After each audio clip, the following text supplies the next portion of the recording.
Hi again then guys, and welcome to another Gran Turismo Sports circuit tune for a Group 3 car in particular, and for some reason this is a pretty often requested one, actually the Group 3 Mustang, a car which I'll be completely open about. I don't really like it. It's probably my least liked Group 3 car. In fact, I don't think it's a bad car.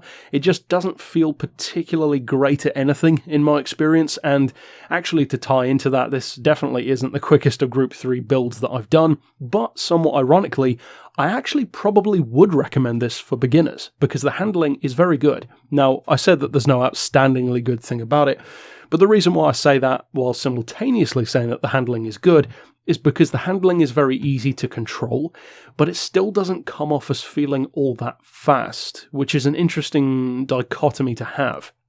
Now, as far as the tuning goes, of course, with all of these Group 4 builds, I don't upgrade the power or the weight. You can, of course, if you want to go into a public lobby and give it 700 horsepower, by all means you can do that. This is just to show you what it can do without any of those upgrades. So anything that you do could potentially, of course, make it even faster. So likewise with the tyres, incidentally, traction control is of course turned off. I would recommend that. If you can get used to it, you will end up quicker.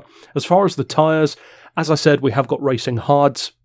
I've explained the reason why before, but just to put it briefly, if you build a car on racing softs and then are forced to use racing hards for whatever reason, maybe the owner of the lobby, for instance, sets it on that, then it could become trash. Whereas if you make a car good on hard tyres, well then if you can use softs, it will be even better. So it's kind of a counterproductive way of doing it, which makes the car better overall. Now, as far as the suspension goes, we've got the ride height 5mm higher than the lowest. Of course, you'll have to convert that to inches if you're using the different measurements. As far as the frequency, we've got 3.15 on the front and the rear, 7 and 6 for the anti-roll, 57 for the compression on the dampers, with 85 on the rebound. A little bit of a difference in the camber, 1 degree on the front, 2 on the back. Now, incidentally, what I said about the handling, it is very beginner-friendly, extremely forgiving, and it actually handles kind of like a touring car, which is pretty cool.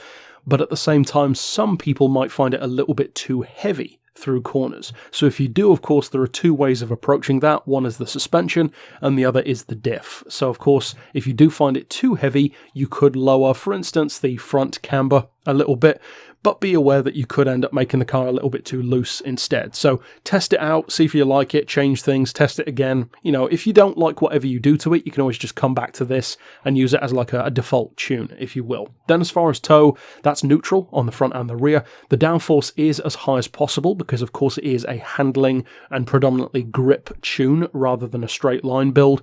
If you take it on a track where you need speed, like Monza, Le Mans, even certain parts of the Nürburgring, then you could lower that if you want to.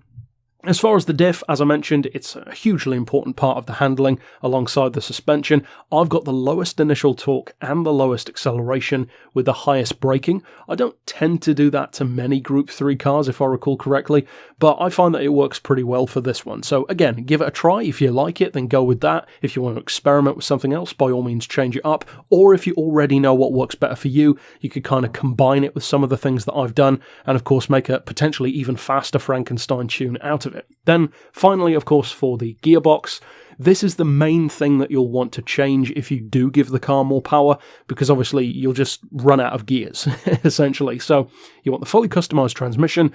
I've got an auto setting of 186 miles per hour.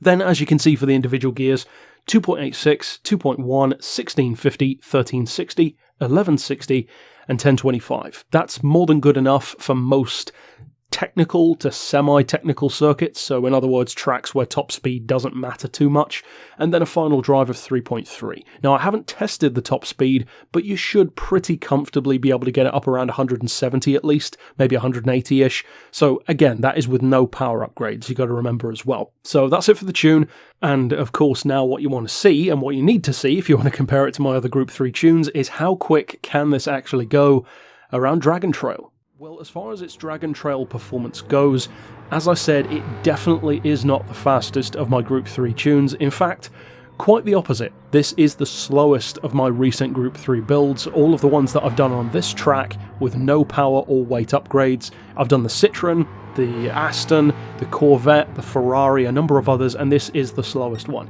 That didn't surprise me at all, because for some reason to me the Mustang always feels a bit sluggish. Now, I know a lot of people love the car, and of course if you want to use it, by all means you can do so, obviously, but I would just recommend using a bit of caution because it's a car that it feels like you have to work harder with. Or maybe it's just me, because there are tons of people who do seem to like the Mustang quite a lot.